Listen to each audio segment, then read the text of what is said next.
박근혜 전 대통령 재판 관련 소식도 살펴보겠습니다. 송중기 씨 이름이 또 오랜만에 나왔는데 과거에요. 박 전 대통령과 송중기 씨가 만났던 장면을 저희가 한번 모아봤습니다. 반갑습니다. 지난번에 2013년도에 네, 그때 뵀었습니다. 예, 어린이날 네, 맞습니다. 참석하셔서 아주 즐거운 시간을 보냈던 기억이 맞습니다. 나는데 그때가 군 입대 직전이었죠. 네, 그때 직전이었어요. 예. 아 여기 지금 송중 씨가 태양의 후예에서 만난 삼계탕이 있습니다. 지난주에 방송이 네. 있었는데 예. 반응이 아무래도 어땠어요? 그 소개가 되고 나서 예. 중국을 비롯해서 아시아에서 좀 많이 인기가 있는 것 같습니다. 문양이 이렇게 달라요. 전통 문양입니다. 이게 제일 이쁘네요. 이게 제일 이쁘네요. 조금 전 탤런트 송중기 씨와 함께 K스타일 허브를 둘러보았는데 아시는 대로 요즘 태양의 후예가 우리나라뿐 아니라 세계적으로 큰 인기를 얻고 있습니다. 창조 경제와 문화 융성의 모범 사례라고 생각합니다. 저 때만 해도 뭐 자주 초청한다 그 정도였는데 안종범 전 수석의 수첩에 보니까 최 교수님. 예. 배우 송중기의 발자취를 영상으로 만들고 그렇죠. 입간판도 세우라고 지시를 했다. 이게 저거는 예. 문체부 국장이나 과장 정도가 지시할 내용 아닙니까? 실무자가. 그렇죠. 실무자가 지시하는 대통령이 배우 한 사람의 이름을 꼭 찍어서 그 사람 입간판 세우세요. 이 정도 지시를 했다는 것은 두 가지라고 봐요. 저는 팬심이 너무 강하든, 그러니까 송중기 씨를 너무 좋아해서 팬으로서 팬의 입장에서 예. 그럴 수 있죠. 뭐 개인적인 입장에서 그래서 그랬을 수도 있고. 좋게 해석하자면 이제 K-팝이나 K-컬처 한류에 대해서 좀 잘 홍보하세요라는 의미라고 볼 수 있을 텐데 예. 상당히 저는 이례적이라고 봅니다. 대통령이 입간판 세우는 까지 그런 자세한 얘기까지 지시하는 경우는 거의 없거든요. 그만큼 박근혜 전 대통령이 송중기 씨에서 그런 뭐 팬심을 갖고 있었던 아니면 그분에 대해서 뭐 아까 화면 보시면 아시겠지만 송중기 씨가 입대하기 전에 만났던 것도 기억하시잖아요. 예. 그걸 얘기하고 정작 송중기 씨는 기억을 잘 못하는데 못하는데 대통령 기억하고 있죠. 송중기 씨를 바라보는 눈빛이 예전에 그 수석 비서관에 의해서 레이저 쏠 때하고는 전혀 다르지 않습니까? 예. 아주 온화한 모습으로 그런 모습을 보면 아마 송중기 씨에 대해서 그런 마음을 갖고 있지 않았나. 근데 저는 이런 생각을 해서 안정보수에 그걸 적으면서 무슨 생각을 했을까? 입간판 세우세요. 이거 적잖아요. 수첩에다가. 발자취 영상으로 만들세요. 야, 이게 예. 대통령이 내가 지금 누구 지시를 받고 있나? 이런 생각이 들지 않았나 하는 생각 들고 또 한 가지는 저기서 문제가 되는 게 저 K재단에 돈이 들어간 거 아니겠습니까? 그 돈에 원래 예산이 짜여 있는 것보다 3배 이상 늘어났어요. 근데 26억에서 171억으로. 171억으로. 근데 그 사업을 주관했던 사람이 누구냐면 차은택이에요. 최순실과 연관돼 있었던. 그래서 거기도 사실은 조사가 필요하다는 생각이 듭니다. 왜 이렇게 예산이 갑자기 늘어나게 됐는지. 박근혜 전 대통령이 그 분야에 관심을 가지고 예산 늘리라고 했는데 예. 그렇다고 하면 그 과정에 최순실이나 차은택이 어떤 부당한 이익이나 아니면 예. 어떤 개입이 없었는지 이 부분도 조사를 해야 될 부분이라고 생각이 됩니다. 근데 지금 나오는 내용을 한번 볼까요? 온라인 예약 기능, 체험 블로그, 홈페이지 기능까지 어떻게 보면은 굉장히 일하는데 꼼꼼하게 신경을 쓴 흔적도 있거든요. 단순히 송중기 씨뿐만이 아니고. 네, 그렇죠. 대통령이 한류 드라마에 관심을 갖고 예. 그리고 그 배우를 홍보를 한다는 걸 나무랄 수는 없겠죠. 근데 아까 말씀드린 대로 그것이 중요한 게 아니라 그건 그럴 수 있다고 봐요. 팬심이든 아니면 한류 확산을 위해서. 근데 예. 문제는 차은택 씨가 주도하는 K스타일 허브 사업에 26억에서 171억으로 늘어난 문제에 대해서 이것을 무엇을 해명할 것인가, 누가 노력했는지, 정말로 한류를 늘리기 위해서 그 송중기 등 그 드라마를 했던 배우들이 요청한 것인지 아니면 네. 차은택 씨가 이걸 통해서 또 다른 이익을 보려고 했던 것인지에 대해서는 추가 조사가 필요한 대목이 아닌가 하는 생각이 듭니다. 그렇죠. 저걸 예산이 보면, 뛰어도 너무 많이 뛰었죠. 저런 것도 좀 뭐 예산 늘어난 것도 구별해야 되지만 예. 진짜 안타까운 게 대통령이면 사람을 좀 많이 만나고 해야 되는데 지금 거의 드라마만 많이 광팬으로 알려져 있잖아요. 저 태양의 후예도 그렇고 예. 저 시크릿 가든 그 차병원에 진료받을 때 그 별명을 길라임으로 예. 해서 받을 정도로 또 조윤선 장관이 조윤선 장관도 드라마 그랬잖아요. 제목까지 예, 부르죠. 드라마 제목 이런 거 보면 참 재밌다고 추천까지 할 정도니까 드라마를 사람 만나고 소통을 해야 되는데 혼자 드라마를 봤다는 거죠. 그러니까 소통을 못하고 저렇게 혼자의 세계에 빠져드는 거 아니냐. 그래서 지난번 미국의 오바마 대통령하고 우리 박근혜 대통령하고 차이점이 오바마 대통령은 책을 가까이 했고 박근혜 전 대통령은 드라마를 가까이 했거든요. 예. 근데 뭐가 장단점이라고는 할 수 없지만 오바마 대통령은 책 속에서 자기 나아갈 길이 책에 있다고 그랬어요. 예. 그리고 책에서 위안을 얻고 계속 일찍 끝나면 책을 저녁마다 읽었다는 거예요. 그래서 거기에 어떻게 보면 내 대통령한테 가장 큰 등불이 돼줬다 그런 회고를 한 거 봤는데 박근혜 전 대통령은 책을 좀 읽고 사람도 좀 만나고 했으면 좋을 텐데 예. 혼자만의 세계에 너무 빠지다 보니까 저렇게 뭐 그것도 좋지요. 뭐 태양의 후예도 좋고 하지만은 예. 그러다 보니까 너무 저런 데만 예산을 배정하고 또 차은택 씨 또 시켜가지고 또 예산 늘리고 하는 게 지난 생각 참 안타까운 대목입니다. 지나고 나서 보니까 태양의 후예도 뭐 3번 정도를 대외적으로 좀 언급을 했네요. 서변 선생님, 또 수첩에서 나온 얘기가요. 안종범 수석의 수첩을 봤더니 SK하고 관련된 깨알 같은 지시사항이 있는 날이 있었는데 이 날이 박 전 대통령하고 최순실 씨하고 아주 빈번하게 통화한 날이더라. 이거는 좀 연관관계가 있어 보입니까? 그렇죠. 이게 아마 제가 보기 대통령과 최순실의 그 공모관계. 예. 정확하게 하면 이게 이익 공유 공모관계다 이렇게 표현을 하는데 그걸 입증하는 게 아주 결정적인 어떻게 보면 증거가 될 수 있는 거고요. 예. 아마 이게 저 부분이 SK하고 롯데의 아주 운명을 가르는 왜냐하면 이게 롯데는 지원을 추가로 했다가 돌려받았잖아요. 예. 그래서 이게 정년죄로 같이 기소가 돼버린 거예요. 롯데는. 그런데 SK는 중요한 게 제명이 제3자 뇌물 공여 요구죄입니다. 예. 만약에 요구만 했다는 거는 SK가 거절했다는 거거든요. 그래서 이게 SK는 뇌물 공여죄는 안 돼요. 그래서 이게 정인으로만 놓은 거고 롯데는 이게 피고인이 된 거예요. 롯데 회장은. 그게 아주 운명을 가려놨고 제가 보기에 이 부분은 누가 봐도 이게 가이드러너 이런 사업들 있잖아요. 예. 좀 이게 최순실이 주도하던 최순실이 이게 재단을 좌지우지하는 주도하던 사업이고 여기에 박 대통령이 안종범 수석을 통해서 예. 도와줬기 때문에 따라서 이게 만약에 이 재단이니까 제3자가 되는 거고요. 예. 만약에 뇌물 공유의 공모관계에서는 아마 통화 내역이 상당히 중요한 증거가 될 것입니다. 그러니까 메모를 불러준 날을 전후해가지고 최순실 씨하고 10번 이상 통화를 했다는 했다. 거니까 그렇죠. 최순실 씨가 얘기해 준 거 아니냐? 그렇죠. 그렇게 예. 볼 확률이 높죠. 아니 최순실하고 특히 많이 통화한 날 안종범 수석한테 특별한 지시를 했다. 그것도 지원에 관련해서 예. 그렇다고 하면 최순실이 박근혜 전 대통령한테 요구해서 그 요구가 받아들였을 가능성이 높다고 볼 수 없는 것이죠. 그것도 특히 K재단과 관련된 것들이 많아요. 예. 그러면 최순실이 직접 만들고 운영했던 그런 기관들과 연관돼 있는 지원 사업이 왜 최순실과 통화한 뒤에 안종범 수석에게 그게 지시가 가고 안종범 수석이 기업에게 또 요구하는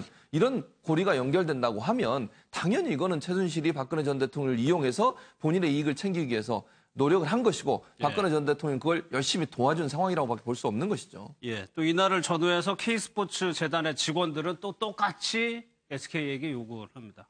어제 또 재판에서 서 변호사님, 최태원 회장 혼외자가 있다는 사실을 미리 박 전 대통령에게 알렸다. 이거를 유영하 변호사가 물어보거든요. 그렇죠. 이거는 아마 예. 제가 보기에 제 생각인데요. 아마 이게 사면을 해줬잖아요. 예. 예를 들어 이게 대기업 회장들 사면해라는 거는 뭔가 이게 나와가지고 투자 같은 걸 활성화해서 국가 경제에 좀 기여해라. 예, 예. 이런 이제 의도로 사면을 해줬는데 만약에 혼외자 문제가 딱 놓으면 최태원 회장이 이게 제대로 회장으로 활동하기 좀 어렵잖아요. 따라서 이게 사면의 취지는 그런데 좀 못하게 됐으니까 미리 대통령한테 양해를 구하는 차원에서 미리 제 생각에 알리지 않을까. 이게 제 추측입니다. 그러니까 뭔가 좀 혜택을 입었는데 예. 거기에 대해서 미리 조금 양해를 구하는 차원에서 먼저 알려줬다. 근데 저 문제가 바로 대통령과 SK그룹 내에 소위 말해서 부정한 청탁과 대가가 확인되는 장면이긴 한데요. 어제 재판에서 그 난지은 또 모습이 하나 나온 게 검찰 조사 과정에서 그 SK의 부사장이 안종범 수석이 자신에게 너무 빡빡하게 군다라고 진술했다고 하는데 그 빡빡하게 뭐냐. 대통령이 K스포츠 사업에 관심이 많은데 이 박 부사장이 K스포츠 사업의 구체성이 떨어진다고 해서 그 사업을 보완해라. 예. 이렇게 다시 제작성해라라고 자꾸 요구를 하니까 안종범 수석이 그 SK의 그 박 부사장에게 너무 대통령 관심사에 너무 빡빡하게 하지 마라라고 한 걸로 보면 실제로 당시에 그 SK의 부정한 청탁의 내용인 워커힐 면세점 연장이라던가 최재원 부회장의 석방에 대한 그 요구가 있었고 네. 대통령은 아마도 그 대가로 K스포츠 미래재단에 그 지원금 지원을 해달라고 하는 이런 관계를 안종범 수석이 실제 집행하고 실행한 사람이 아닌가 해서 대통령의 뇌물수사에 가장 중요한 결정적인 증거가 어제 오늘 재판에서 나오고 있다고 봐야 될 것 같습니다. 따라서 이 결과에 따라서 제가 볼 때는 SK가 뇌물 문제 삼성에 의해서 추가로 기소되느냐 마느냐가 결정나는 중요한 시점인 것 같습니다. 알겠습니다. 최태원 회장이 혼외자가 있습니다. 이 얘기는 박근혜 전 대통령이 사면을 해줬는데 예. 그 8월 15일 날 사면해줬는데 이제 12월 말에 어느 신문에다가 최태원 회장이 편지 써서 이제 혼외자가 다 나왔잖아요. 그랬죠. 그럴 때 여론이 박근혜 전 대통령 입장이 좀 난처하게 됐잖아요. 사면까지 해줬는데 혼외자 문제다 하니까 그러니까 오히려 그거를 좀 사전에 좀 양해를 구하는 차원에서 한 거니까 저거는 혼외자 있던 거는 지금 오래됐거든요. 애도 이제 뭐 거의 초등학교 고학년이고 해서 사전에 자기는 어떻게 보면은 저 고해성사 차원에서 그때 언론사에 편지 쓰고 많은 비난을 감수하고 그걸 넘어가는 거니까 그런 면에서 좀 양해를 구했다 저는 이런 표현이 맞는 것 같고 또 로비의 흔적이라고 하는데 그 헬로비전 인수합병도 그것도 그 무산됐어요. 정부에서 허가 안 해줬어요. 또 그리고 면세점 문제도 그렇고 또 하나는 그 최재원 석방도 최태원 동생도 거의 만기까지 다 살았어요.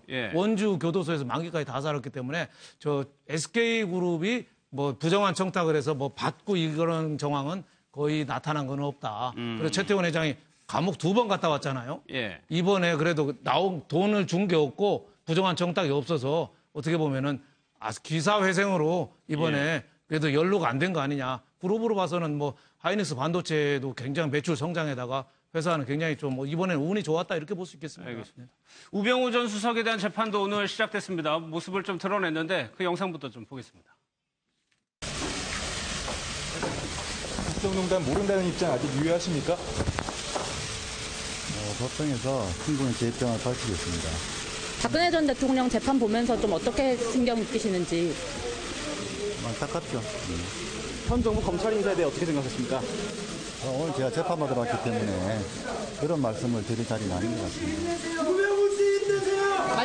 국민들께 한 말씀 해주시죠. 오늘 재판받으러 왔기 때문에 성실히 재판받겠다 그런 말씀을 드리겠습니다.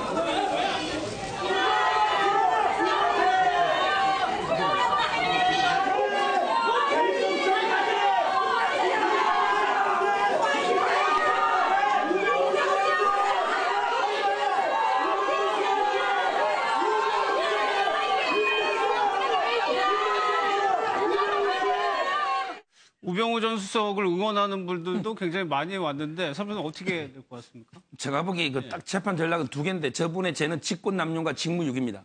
근데 직무유기는 무조건 이게 최순실을 모른다. 왜냐하면 뭐 알아야지 직무를 유기할 거 아닙니까? 최순실 자체를 모르니까 이 전략으로 나올 거고요. 그다음에 직권남용은 민정수석의 직무라는 게 워낙 광범위하고 모든 게 대통령의 지시에 따라서 전달했을 뿐이다. 뭐 이런 전략으로 끝까지 나올 것 같은데 현 검찰의 수준으로는 제가 보기에 거의 팽팽할 거 아닙니까? 유무죄가.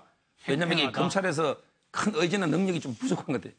아, 그렇죠. 우병우 수석에 대해서는 유리하다라고 제가 보기에 검찰이 우병우 수석 앞에만 쓰면 괜히 이게 작아지는 것 같아요. 아, 지금도요? 예. 알겠습니다. 좀 화이팅 하시는 분들은 저도 영상을 처음 봤는데. 저도 오늘 지금 처음 봤는데 아니 뭐 모르겠어요. 우병우를 지지하는 사람들인지 뭐 동원된 사람인지 모르겠는데 어쨌든 저런 모습이 그리 좋아 보이지는 않네요. 그러니까 국민들한테 엄청난 지탄을 받고 있는 사람을 뭐 물론 본인이 지지하는 사람이 그렇게 얘기할 수 있겠죠. 박근혜 전 대통령을 지지하는 사람들은 그 앞에 가서 또 열심히 외치잖아요.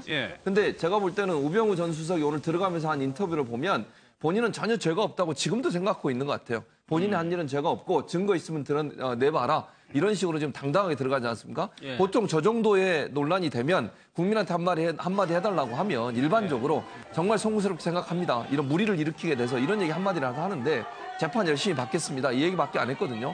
그만큼 본인은 잘못한 게 없다라고 하는 부분을 강하게 주장하고 있는 것 같은데 참 좀 그렇습니다. 보는 사람 입장에서. 아니, 선생님 저런 분위기가 어제 최순실 씨가 검사한테 대통령한테 예의를 지키라고 얘기를 했거든요. 저런 분위기가 계속 좀 있나 봐요. 그렇죠. 실제 제가 볼 때는 탄핵을 반대하는 분들이 아마 그 특검에 의해서 부당하게 박근혜 전 대통령, 최순실, 우병우 등이 희생당하고 있다라고 하는 생각을 아직도 갖고 계신 것 같고 그런 인식 기반하에 아마 최순실 씨도 어제 재판에서 본인이 그 증인들에게 물어볼 얘기를 물어보지 않고 오히려 검사한테 대통령에 대해서 예의를 지키라고 호통을 치는 그래서 결국 판사 재판부한테 제지당하는 모습이 있었는데 아마도 최순실 씨나 박근혜 대통령이나 저 일부 지지자들은 여전히 국정농단 사건과 탄핵 그리고 구속에 이르는 과정들이 특정한 정치 세력, 뭐 노조라던가 특검이라던가 뭐 이런 언론이라던가 본인들의 정치적 탄압에 의한 희생양이라고 하는 생각을 아직도 갖고 있다는 생각을 가지고요. 그것을 정치권 재판 내내 가지고 가겠다는 전략이 아닌가 싶은 생각이 듭니다. 이런 장면이 할 수 있는 얘기입니까? 좀 이례적인 겁니까? 제가 보기에 저거는 상당히 문제죠. 저는 이게 본 적이 없어요. 한 최순실 재판 보면서 제가 이게 평생 못 봤던 경우 많이 봅니다. 그래서 이것도 처음 저런 거는 거예요? 본 적 검사인데 어떻게 저렇게 예의를 지켜라 이런 식으로 하는 경우는 없습니다. 아니 피고고 피의자잖아요. 피의자한테 왜 예의를 그러니까 평상시 다른 피의자한테 하는 거 동일하게 해야죠. 그러니까 이때 이제 검사가 목소리가 조금 올라갔다는 예. 거거든요. 그럼 검사가 그럴 수 있는 거 아닙니까? 피의자를 신문하는 과정에서 목소리가 올라갈 수도 있는 거죠. 그런데 자기가 모셨던 대통령이니까 예의를 지키라.